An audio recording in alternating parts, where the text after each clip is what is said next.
Assalamualaikum warahmatullahi wabarakatuh. Waalaikumsalam warahmatullahi Innal wabarakatuh. hamdalillah nahmaduhu wa nasta'inuhu wa nastaghfiruh wa na'udzu billahi min shururi anfusina wa min sayyiati a'malina. May yahdihillahu fala mudhillalah wa may yudlil fala hadiyalah. Asyhadu an la ilaha illallah wahdahu la syarikalah wa asyhadu anna Muhammadan abduhu wa rasuluh. Allahumma salli wa sallim wa barik ala Muhammadin wa ala alihi wa ashabi ajma'in. Subhanaka la ilma lana illa ma 'allamtana innaka antal alimul hakim. Allahumma aftah lana hikmataka wansur alaina rahmataka min khuzaini rahmatika ya arhamar rahimin. Qala Allah ta'ala fi kitabil karim. A'udzu billahi minasyaitonir rajim. Ya ayyuhalladzina amanu taqullaha haqqa tuqatih wa la tamutunna illa wa antum muslimun. Ya ayuhan nasu taqu rabbakumul ladzi khalaqakum min nafsin wahidah wa khalaqa minha zawjaha wa batha minhuma rijalan katsiran wa nisaa'a wattaqullaha alladzi tasaaluna bihi wal arham innallaha kana 'alaikum raqiba. Ya ayyuhalladzina amanu taqullaha wa qulu qawlan sadida yuslih lakum a'malakum wa yaghfir lakum dzunubakum wa may yuti'illaha wa rasulahu faqad faza fawzan 'azima. Amma ba'du fa innal asdaqal hadits kitabullah wa khairal hadiyati Muhammadin sallallahu alaihi wasallam wa syarrul umuri muhtasatuha wa kullu muhtasatin bid'ah wa kullu bid'atun dhalalah wa kullu dhalalatin finnar. Alhamdulillah Bapak dan Ibu sekalian yang berbahagia, dengan telaten kita bisa mengikuti dengan penuh kesabaran ya. Ini siapapun yang mengisi kita ikuti, jangan pilih-pilih karena ilmu itu kita tidak tahu datang dari mana. Pemahaman itu tidak tahu kita siapa yang memberikan. Yang jelas bukan dari orang itu ya, orang itu hanya sebagai sebab saja. Tapi hakikatnya semua datang dari Allah. Kalau kita benar-benar ya kepada Allah itu sudah cinta, kita sudah betul-betul, maka kita belajar ilmu yang kita pandang cuman Allah Ta'ala. Baiklah Bapak dan Ibu sekalian yang berbahagia, karena sudah panjang tadi ya, sudah ada yang ngisi, sudah ada pembukaan, langsung aja kita membaca Al-Quran, kemudian kita sampaikan hal-hal yang penting-penting aja dulu. Sebenarnya banyak yang ingin saya sampaikan ini, namun tentunya terbatas, kita dibatasi oleh waktu, dibatasi oleh mungkin ada keperluan jamaah supaya tidak lama-lama. Nanti saya beri waktu yang setelah doa ya, boleh bertanya ya, sepuasnya ya. Kemarin sampai jam 8 lebih ya, belum selesai. Masih tanya terus, enggak apa-apa. Pokoknya semangat, masih semangat terus. Saya insya Allah tidak tinggal gelanggang colong pelayu. Ya. Artinya ya ditinggalkan begitu saja. Baiklah kita baca Al-Quran karena Al-Quran adalah pegangan utama kita. Ya. Jadi kita itu mempunyai jimat kalimosodo ya. Jimat yang sangat kita agungkan, yang sangat kita percayai nanti penyelamat kita, pemberi syafaat besok di akhirat, yaitu Al-Quranul Karim. Dan Allah telah berpesan itu. Ya, agama Islam fa in tanaza'tum fi syai'in, kalau kamu berselisih, berbeda pendapat tentang sesuatu urusan agama itu, faruduna, kembalikanlah perselisihan itu ilallah, kepada Allah, yaitu Al-Quran, wa rasuli, dan kepada Rasul, yaitu sunnah-sunnah Nabi. Tidak ada perbedaan.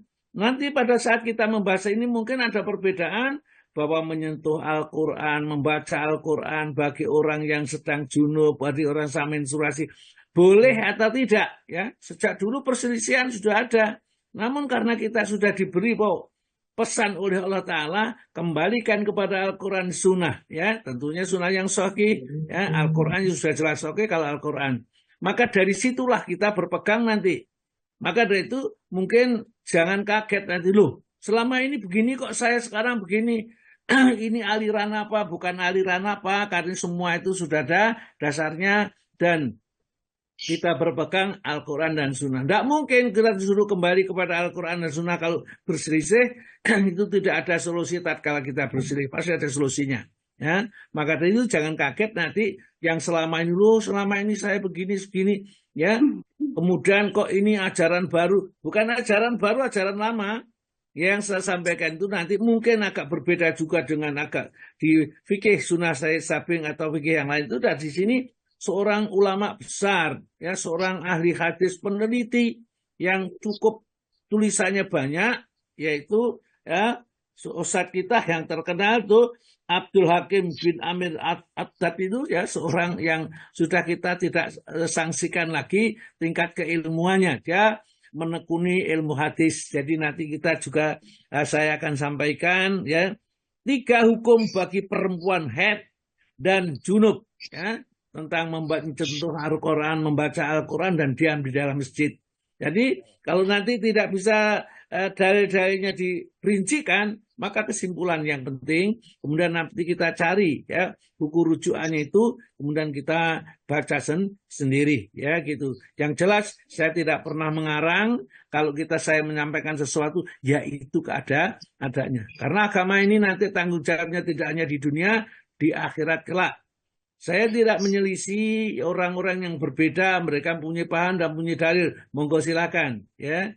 Saya tidak mempunyai apa-apa, saya membacakan dari apa yang sudah digali oleh ulama-ulama kita, kemudian beliau menyimpulkan berdasarkan penelitian, bukan berdasarkan cuman doktrin saja, ya dengan penelitian. Sehingga kita beragama ini ya tidak semuanya doktrin, ini ada yang dari penelitian, ya ternyata masuk kamar mandi kaki kiri dulu yang diajarkan Nabi itu ada dampaknya. Kalau kita pakai kaki kanan ada bagaimana bahayanya itu ternyata ya. Ada teman yang nge-share di grup itu ya lumayan juga ya tentang agama yang kita perlu ini. Baiklah, kita baca Al-Qur'annya dulu, kemudian kita baca hadis, kita baca fikihnya, kemudian ada hadis-hadisnya, kemudian penjelasannya saya berikan penjelasan. Monggo silakan Ibu siapa yang bertugas? Ibu Nur Ilmiah, Ustaz.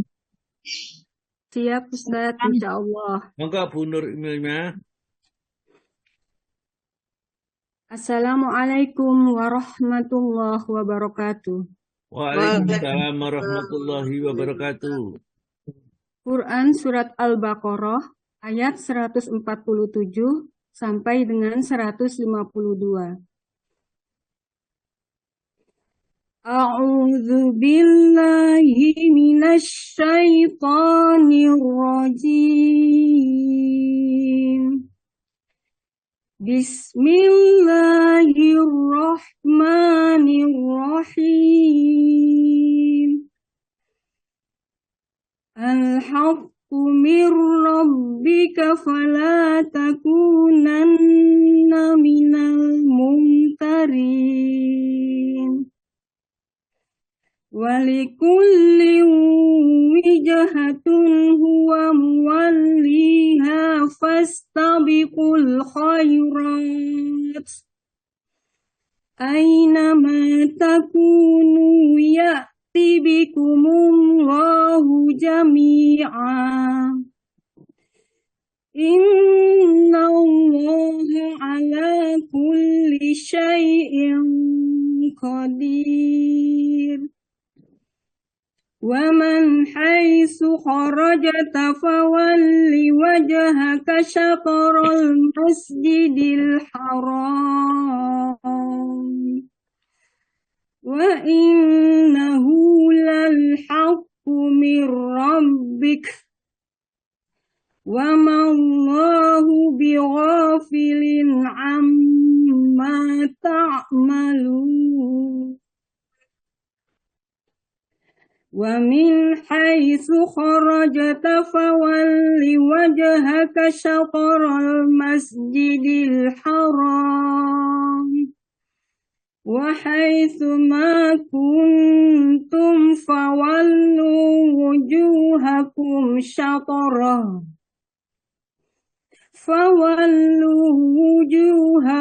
شطره لئلا يكون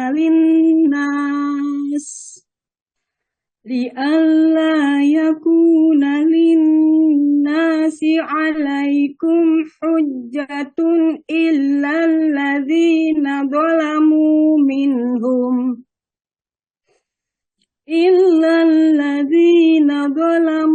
منهم فلا تخشوهم واخشوني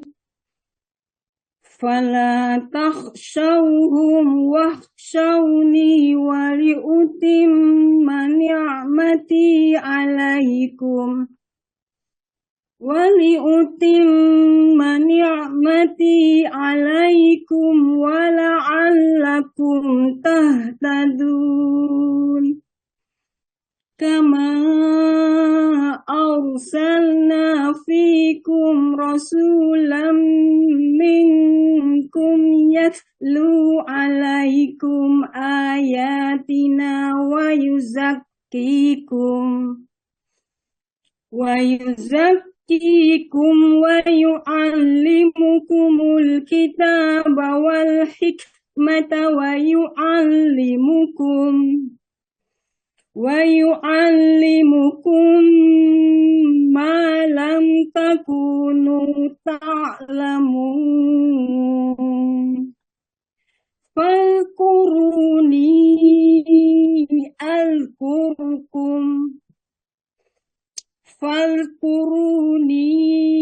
أذكركم واشكروا لي ولا تكفرون. Ya.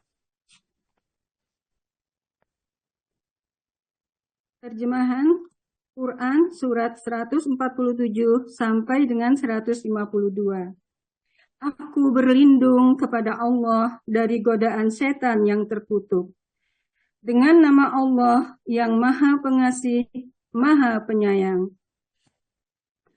Kebenaran itu dari Tuhanmu, maka janganlah sekali-kali engkau Muhammad termasuk orang-orang yang ragu. Dan setiap umat mempunyai kiblat yang dia menghadap kepadanya.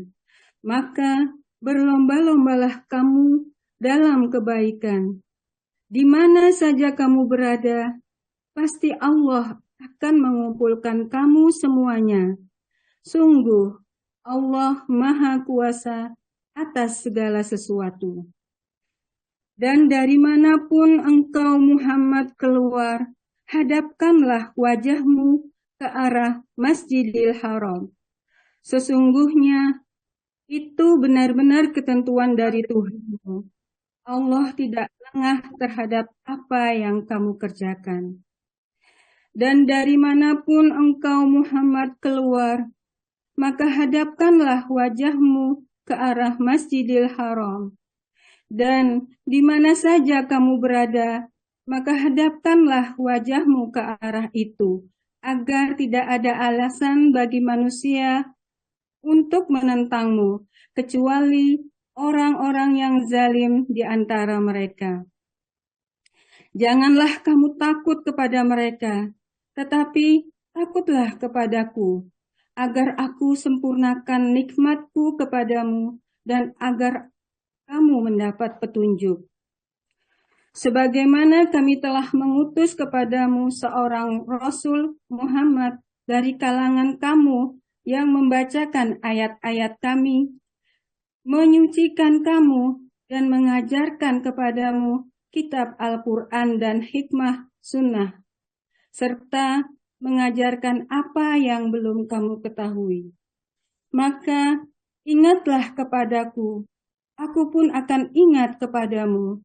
Bersyukurlah kepadaku dan janganlah kamu ingkar kepadaku.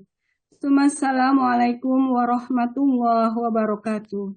Waalaikumsalam warahmatullahi wabarakatuh. Alhamdulillah. Ini Bu Nur ilmiah itu punya bakat. Ini kalau dikembangkan bakatnya, ngaji betul-betul ya, nanti akan jadi qori yang bagus ini ya. Ini punya suara, modal suaranya itu ada ya, karena orang kadang-kadang itu ada yang punya modal, ada yang tidak punya modal. Ini modalnya aja, hanya modal itu apakah betul-betul ditanam modalnya itu dengan ditanam yang baik, yang benar, sehingga ia mendapatkan hasilnya, atau dibiarkan begitu saja iman-iman. Belajar terus Al-Quran kepada orang yang betul-betul ahlinya, sehingga mengerti. Tidak hanya mengerti bacaannya bagus, tapi paham juga maksud dan kandungannya. Ya, terima kasih Bu Nur. Mudah-mudahan ya Allah Ta'ala mengkaruniakan yang terbaik ya di dalam sisa umur ini, yakni pemahaman Al-Quran, membaca Al-Quran dengan baik dan benar ya. Ya kita doakan jamaah kita doakan ya. Kita nggak tahu, barangkali doa ini diterima sama Allah Ta'ala, maka tiba-tiba Allah akan merubahnya ya, begitu menjadi orang yang tidak diduga-duga ya, tidak diduga-duga sebelumnya ini. Baiklah ya, saya akan sampaikan ya beberapa ini. Sebenarnya kalau kita tafsirkan secara full ya, penuh kita belajar tafsir ya, ini sangat-sangat menarik sekali, mulai ayat 142 awal juz kedua ini sampai nanti ya terakhir habis juz 2 masuk juz 3. Namun baiklah, kita pokok-pokoknya ada dulu, nanti kita urutkan dari depan ceritanya, karena Al-Quran itu bukan catatan sejarah. Maka dari itu kalau kita membaca Al-Quran kok meloncat seperti itu, gimana sih? Al-Quran memang bukan catatan sejarah. Al-Quran itu kita petunjuk dari Allah, penuh hikmah ya dan sebagainya. Jadi kalau misalnya kok meloncat Al-Quran nggak ngerti lah, misalnya gitu ya.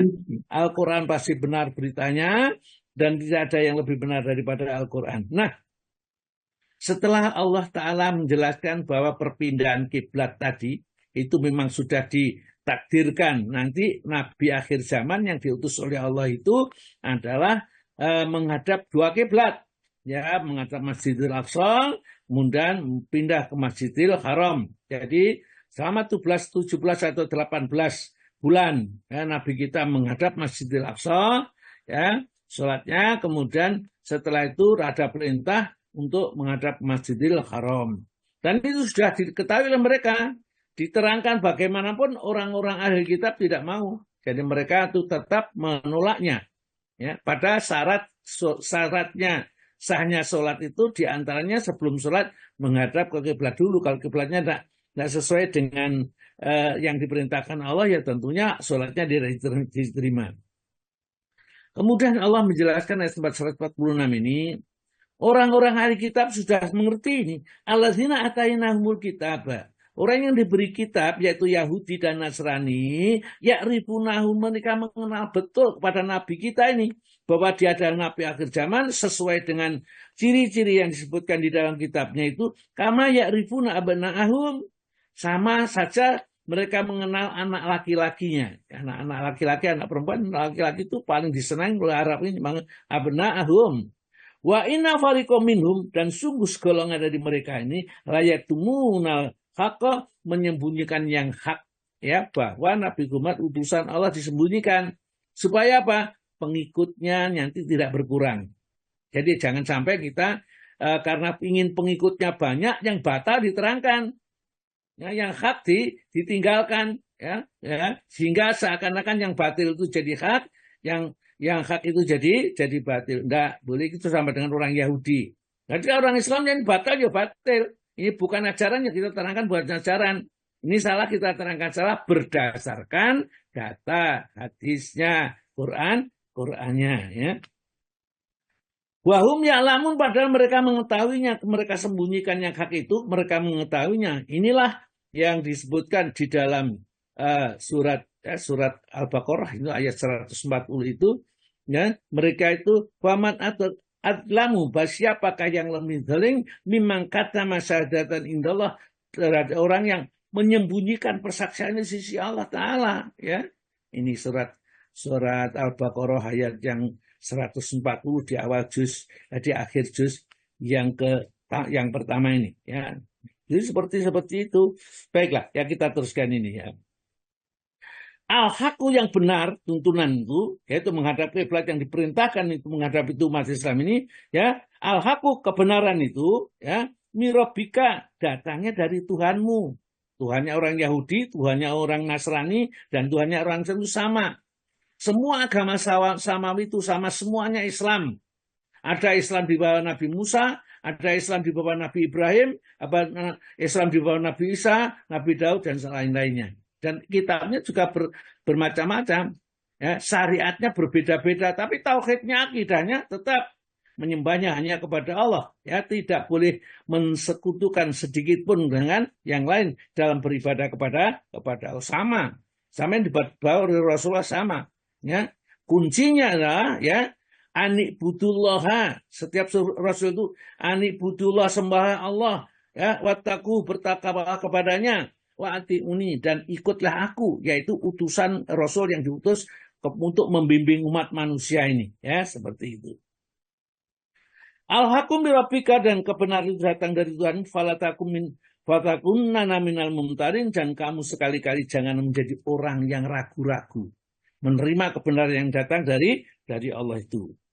Wali kulli wijatun, dan setiap arah kiblat ya, wa mualiya, yang dia itu menghadap kepadanya dalam beribadah itu ya, ini maka itu memang ketetapan Allah. Oleh karena itu fastabiqul khairat, maka hendaklah kalian berlomba-lomba untuk melaksanakan suatu kebaikan, ketaatan kepada Allah Subhanahu wa taala.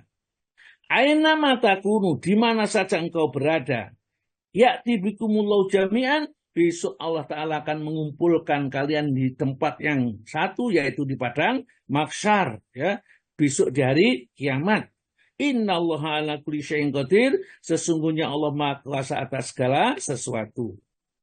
Untuk menegaskan lagi ayat 149 itu, wa min haitsu kharajta, dan dari mana saja engkau keluar ya, untuk bepergian, kalau mau beribadah sholat, fawalli wajhaka syatral masjidil haram, maka palingkanlah wajahmu kalau dalam beribadah ke arah masjidil haram, yaitu di Ka'bah sana.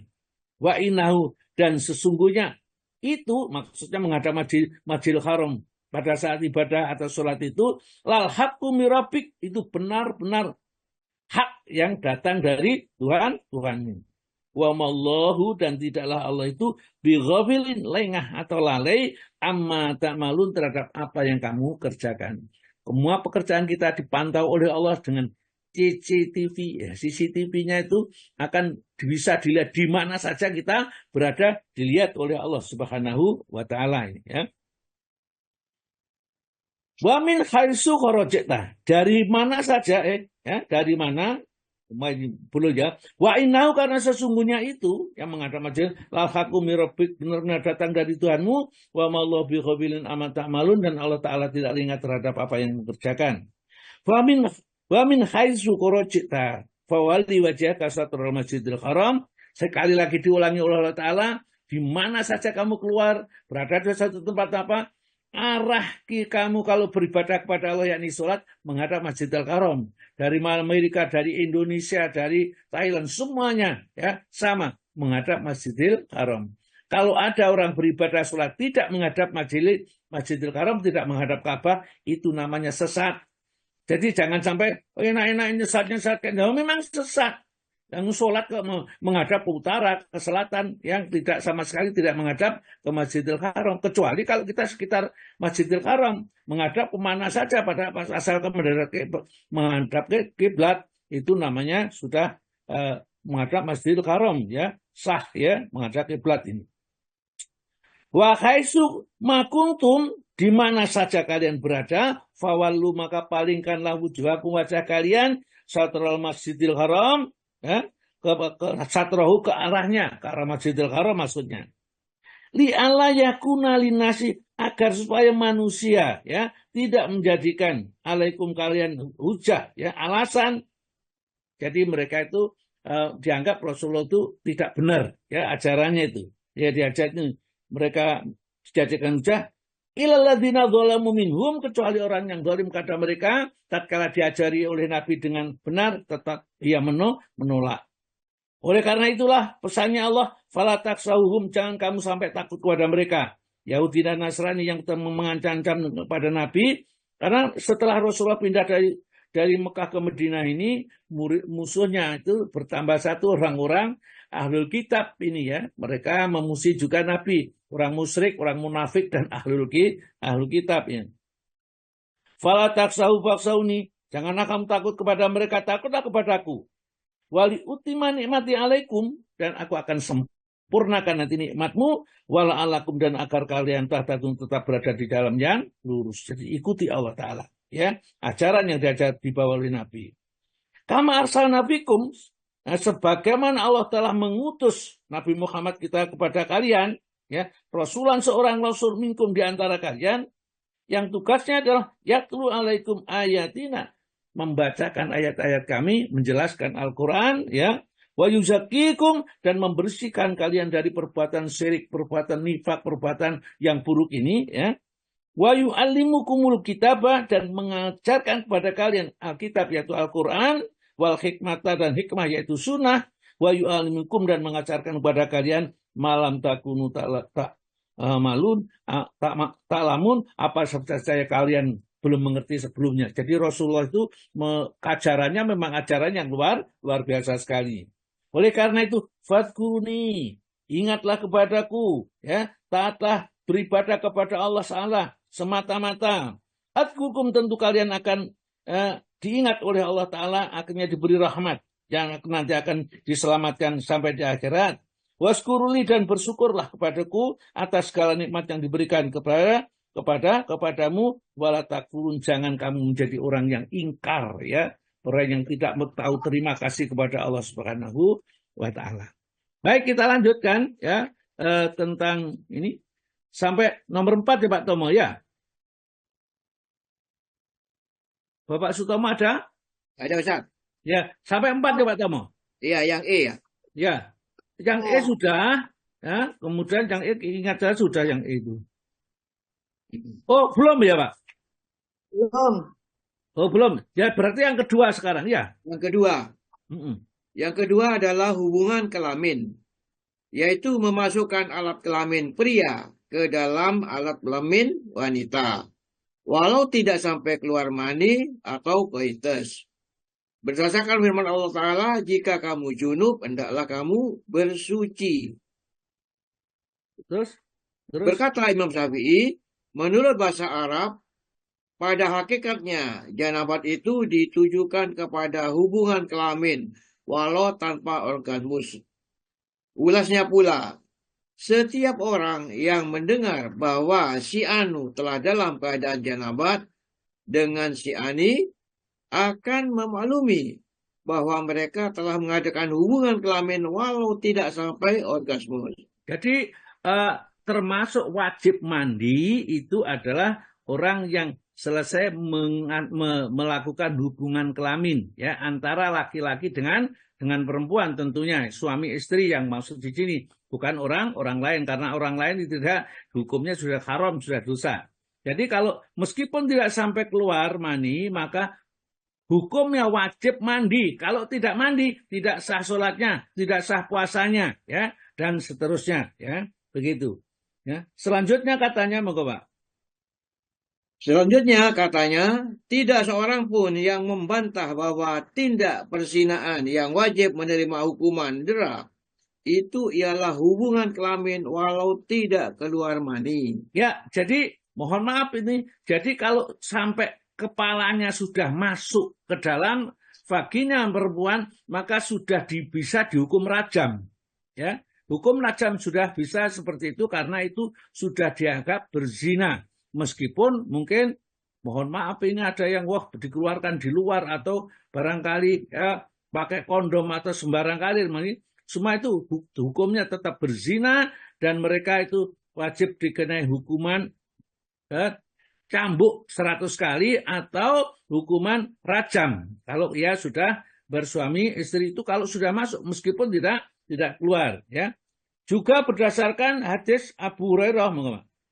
Juga berdasarkan hadis Abu Hurairah yang artinya bahwa Rasulullah SAW telah bersabda, jika seseorang telah berada di antara anggotanya yang 4, maksudnya kedua tangan dan kedua kaki istrinya, lalu mencampurinya, maka wajiblah mandi, biar keluar mani atau tidak. Iya, ya inilah hukum yang harus kita tahu. Jadi kita tidak boleh mengabaikan saja hukum seperti ini. Lalu langsung aja ya.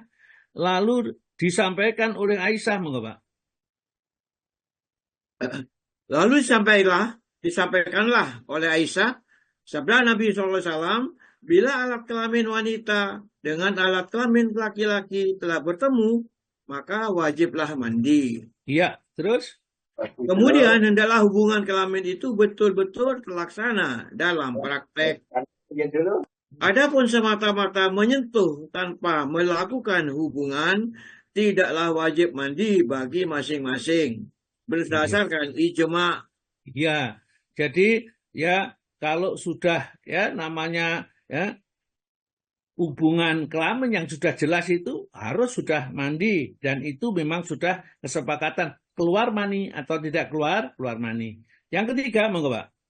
Yang ketiga, terhentinya haid dan nifas berdasarkan firman Allah Ta'ala, dan janganlah kamu dekati mereka sampai suci. Maka jika telah bersuci, bolehlah kamu mencampuri mereka sebagai diperintahkan oleh Allah. Suci yang dimaksud adalah suci setelah bersih dari darah menstruasi dan sudah mandi. Tidak hanya bersih dari darah haid saja, tapi sudah mandi. Kalau belum mandi, maka hukumnya dia masih dalam keadaan junub, ya tidak boleh sholat. Dan berarti padahal wajib sholat, mereka tetap berdosa tatkala meninggalkan sholat. Ya, ketiga, Pak. Juga karena sabda Rasulullah SAW kepada Fatimah binti Abi Hubais, yang artinya, tinggalkanlah sholat selama hari-hari haid itu, lalu mandilah dan sembayanglah. Terus? Demikianlah, dan walaupun hadis itu datang menerangkan soal haid, tetapi berdasarkan ijma dan para sahabat, nifas itu sama dengan haid. Terus? Dan jika seseorang perempuan melahirkan, tetapi tidak melihat darah, menurut pendapat sebagian ulama, ia wajib mandi. Tetapi pendapat yang lain mengatakan tidak wajib. Ya. Dan keterangan mengenai soal ini tidak ada diketemukan. Ya, jadi masalah mereka itu adalah wajib mandi atau tidak wajib mandi kalau melahirkan tanpa mengeluarkan darah. Apa ada itu? Ada, ya. Mungkin Fatimah putri Nabi tatkala melahirkan, begitu melahirkan langsung bersih, tidak ada darahnya. Ya, maka apakah seperti itu wajib mandi atau tidak? Yang mewajibkan mandi karena ia melahirkan, yang tidak mewajibkan karena tidak melihat darah. Jadi mandi itu karena melihat darah yang keluar berupa bersihnya darah menstruasi itu. Nah, karena dua-duanya tidak ada dasar yang dari hadis maupun ayat Quran, maka boleh diambil salah satu di antara kedua pendapat ini. Karena dua-duanya tidak berdasarkan Al-Quran dan Sunnah. Yang keempat, Pak. Yang keempat, mati.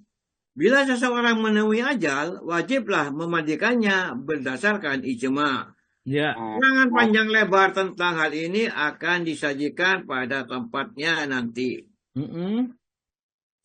Terus? Kelima, orang kafir bila masuk Islam juga wajib mandi. Karena hadis Abu Hurairah radhiyallahu anhu yang artinya bahwa Samamah Al-Hanafi ditawan oleh kaum muslimin. Sedangkan Nabi SAW mendatanginya pada waktu pagi. Kemudian sabdanya, apa kehendakmu, hai Samamah? Jawabnya, jika Anda bunuh, maka Anda akan membunuh orang yang berdarah. Dan jika Anda bebaskan, Anda akan membebaskan orang yang tahu berterima kasih. Dan jika Anda mengendaki harta, kami akan berikan sebanyak yang Anda minta. Maka para sahabat Rasulullah SAW menginginkan tebusan. Kata mereka, apa perlunya kita bunuh? Ya. Rasulullah pun lewat padanya. Maka ia pun masuk Islamlah. Lalu dibebaskan oleh Nabi, diberitakannya membawanya ke kebun Abu Talha, lalu disuruhnya supaya mandi. Selama pun mandi dan sholat 2 rakaat. Ya. Maka sabda Nabi SAW, sungguh baik Islamnya saudara tuan-tuan ini. Ya, jadi kalau orang mu'alaf, jadi orang mu'alaf itu orang yang dari kafir masuk Islam, maka kalau wanita langsung gampang setelah syahadat langsung menutup aurat, ya, menutup dengan hijab atau jilbabnya itu. Tetapi kalau laki-laki, ya, kalau laki-laki untuk wanita tersebut juga dianjurkan untuk mandi, ya, mandi besar gitu, ya, karena asalnya kafir. Kalau laki-laki di samping mandi besar, niat juga harus khitan. Dan kalau seseorang mu'alaf, maka dia sudah tidak halal lagi kepada suami atau istrinya yang masih kafir. Jadi mestinya dua-duanya kalau masih ingin melanjutkan rumah tangga, dua-duanya harus mu'alaf, atau kalau tidak mau harus berpisah, memang begitu. Karena kalau tidak maka dihukumi zina, ya, selamanya, ya, kalau mereka tidak mau jadi satu agama. Meskipun barangkali, ya, pada saat dia sudah mu'alaf, dia malas sholat misalnya, tapi dia sudah ini, bahaya mereka sah dalam arti pernikahannya, ya. Tapi kalau mereka tetap kafir dalam kemu'alafannya ini, ya, kemudian tidak mau, yang satu mu'alaf, yang satu kafir, maka tidak boleh kumpul, dia harus berpisah, karena wanita muslim tidak halal bagi orang kafir, laki-laki mukmin juga tidak halal bagi wanita yang kafir. Jadi kalau di dalam surat Al-Baqarah 221 barangkali, ya, ini itu harus dipisahkan, ya, harus pisah seperti itu. Nah, sekarang yang penting hal-hal yang terlarang bagi orang junub, ya, termasuk orang haid, termasuk orang yang nifas, ya, dan orang yang menanggung hadas besar, ya, orang yang menanggung hadas besar itu namanya orang junub, ya. Maka hal-hal yang terlarang, monggo Pak Tomo.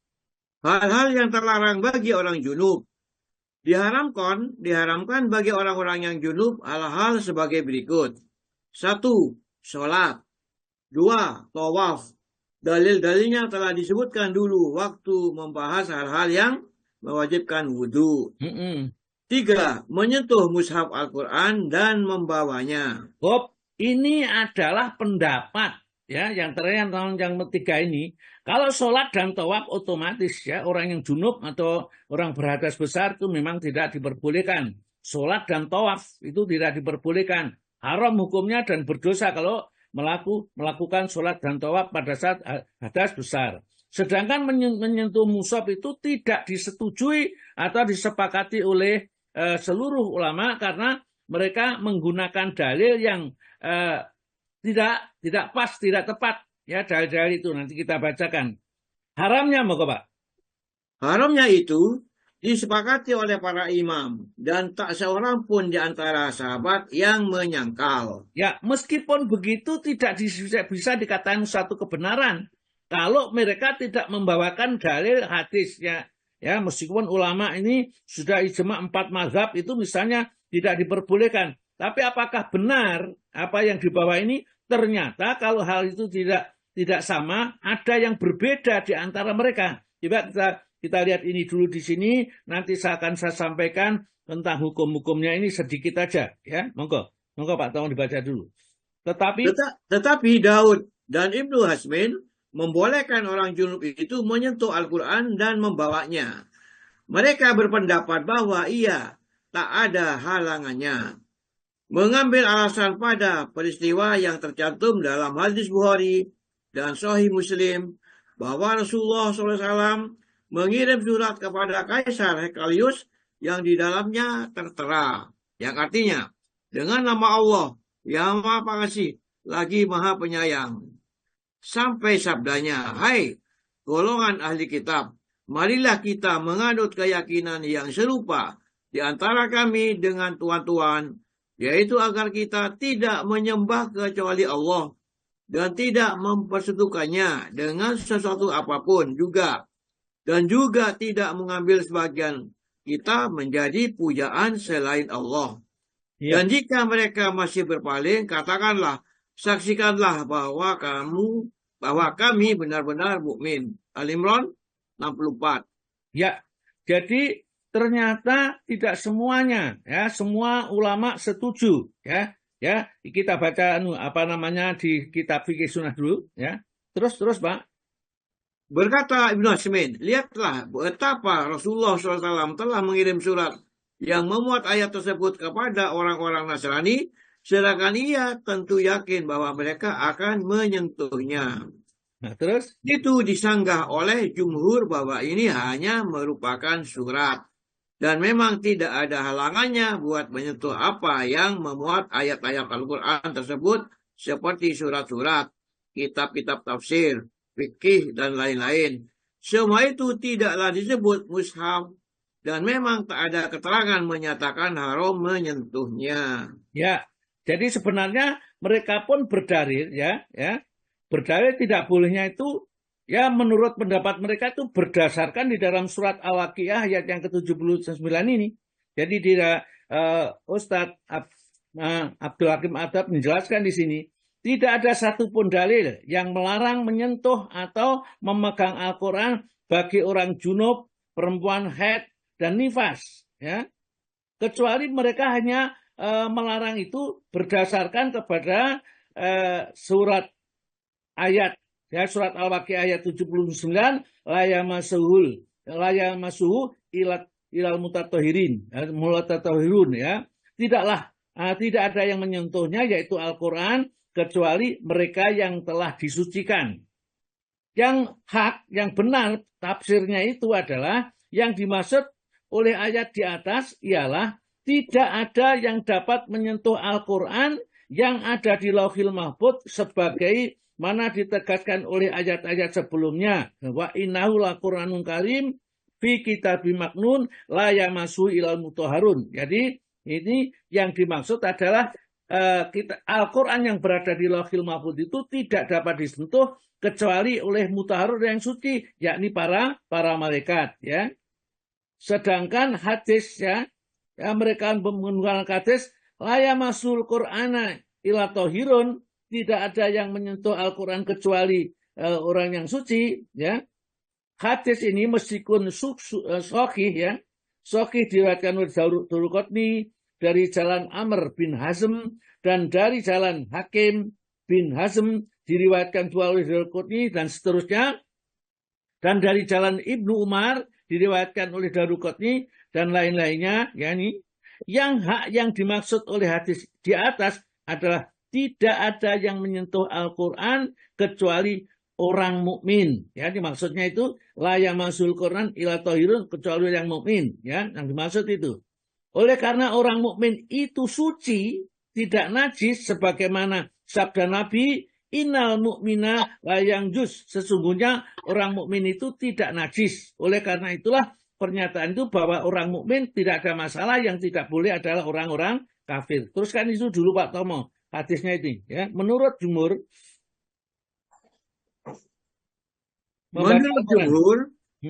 diharamkan bagi orang junub membaca sesuatu dari ayat Al-Quran.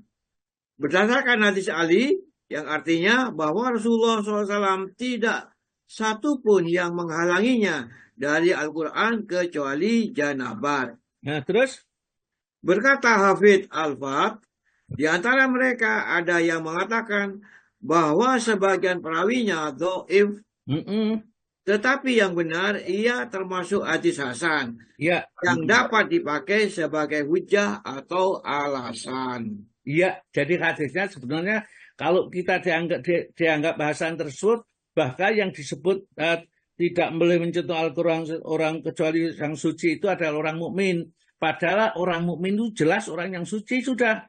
Tatkala Abu Hurairah mau ketemu Nabi, dia nyelindung kemudian mandi, ya. Kemudian ditanya oleh Rasulullah, kenapa kamu tadi tidak jadi ketemu saya baru sekarang? Ya Rasulullah, tadi saya janabat, ya, maka saya tidak ingin dalam keadaan badan saya tidak suci ketemu Nabi, ya.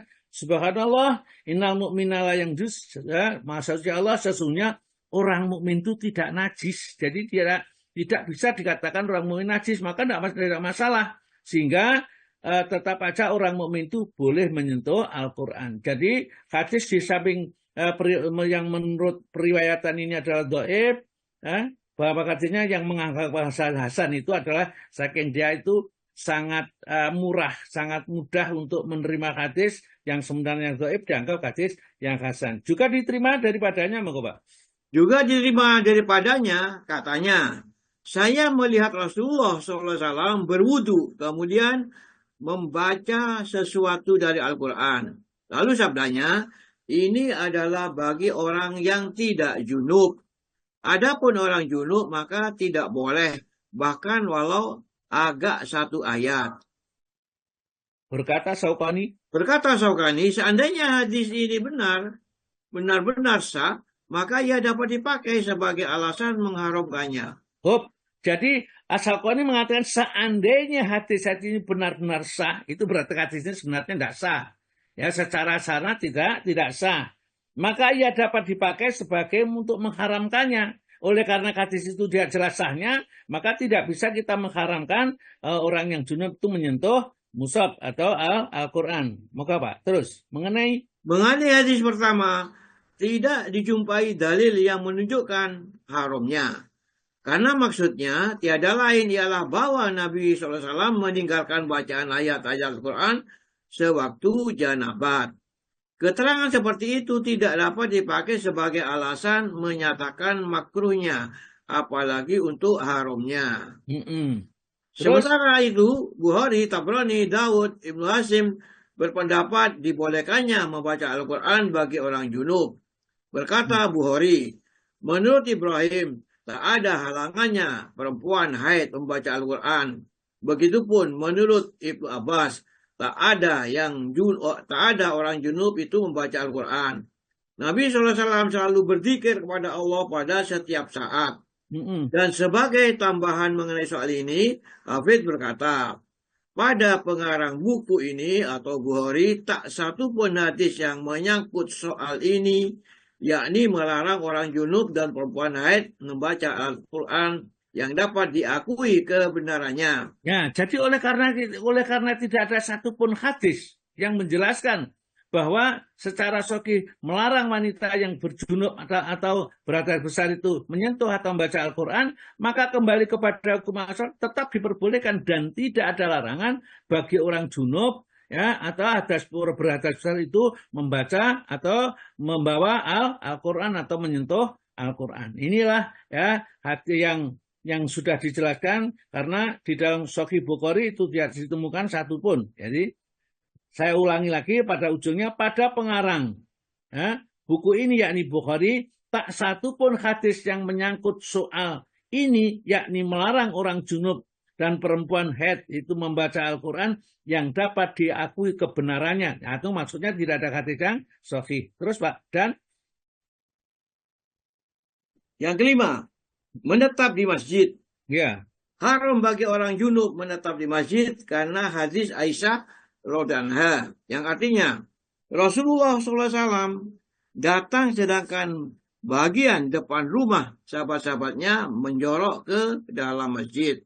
Maka sabdanya, pindahkan bagian depan rumah-rumah ini dari masjid.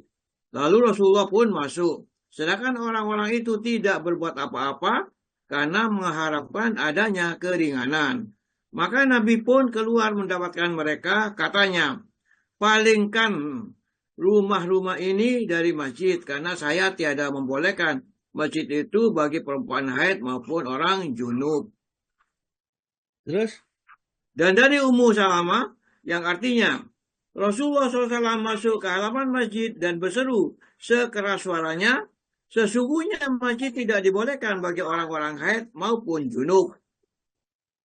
Kedua hadis tersebut menunjukkan tidak bolehnya tinggal atau menetap di masjid bagi orang haid atau junub. Tetapi keduanya diberi keringanan untuk lewat atau melaluinya. Nah, untuk ringkasnya, ya hadis-hadis ini sebenarnya tidak dalam penelitian itu tidak ada yang sahih, ya. Karena semuanya akan bermasalah pada sanadnya. Sedang hadis yang sahih yang diriwayatkan Imam Muslim, tatkala Siti Aisyah bersama-sama Rasulullah ya itu pergi haji wada ini, Tiba-tiba di tengah-tengah Rasulullah Siti Aisyah itu datang bulan menstruasi, maka dia menangis mengadukan kepada Nabi. Ya, sekarang kalau mengerti seperti ini, saya tidak ikut haji hari ini. Ya, seperti itu. Maka apa yang harus saya lakukan? Sementara sekarang saya menstruasi. Maka kata Nabi kita kepada Siti Aisyah, istrinya itu, lakukan semua perbuatan haji ini kecuali tawaf. Yang tidak boleh ada tawaf, termasuk sholat tentunya.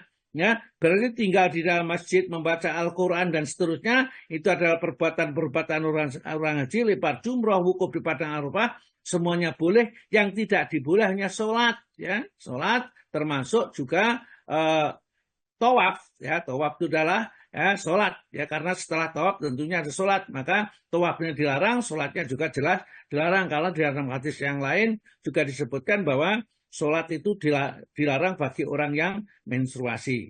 Jadi dari hadis-hadis yang dikumpulkan oleh ulama ahli hadis itu dapat disimpulkan bahwa tidak ada halangan orang yang menstruasi itu tinggal di dalam masjid. Di samping itu juga ada hadis yang menyerangkan bahwa ada seorang yang tukang jaga masjid, seorang wanita, senantiasa membersihkan masjid dan suatu saat ternyata dia meninggal dunia. Ditanya oleh Nabi, mana dia si Fulanah itu kok dia kelihatan? Ya Rasulullah sudah meninggal. Dan kesimpulannya adalah, kenapa tatkala Rasulullah melihat dia itu senantiasa membersihkan di dalam masjid itu, tentunya ya juga berada di dalam masjid itu, tidak pernah Rasulullah memerintahkan kalau kamu sedang menstruasi jangan kamu bersihkan karena kamu tidak boleh masuk. Tidak diterima riwayat seperti itu. Maka kembali hukum yang asal bahwa tidak ada larangan untuk tinggal di dalam masjid. Ya, kembali ini kalau pembahasannya memang satu buku kecil, satu buku ini pembahasannya lengkap ini. Nah, tentang di mana letak kelemahannya, di mana letak ini semuanya sudah dibalas. Baiklah, sementara sampai di situ dulu, nanti kita lanjutkan dengan bab tentang mandi-mandi yang disunahkan. Ya, kita kasih tanda Pak Tomau ini nanti langsung aja, yang sisanya sedikit itu bisa kita baca sendiri. Jadi kesimpulannya adalah orang yang junub, orang yang hadas besar, ya, atau haid, ya, atau orang nifas, tidak ada halangan satu baca Quran, menyentuh mushaf, berada di dalam masjid menurut keterangan yang sudah diteliti oleh ulama-ulama ahli hadis, bukan saya, ya, bukan saya tidak mengerti apa-apa, saya hanya bisa menyampaikan apa yang disampaikan oleh para ulama. Begitu barangkali sementara saya sampaikan kepada Bu Rina, monggo.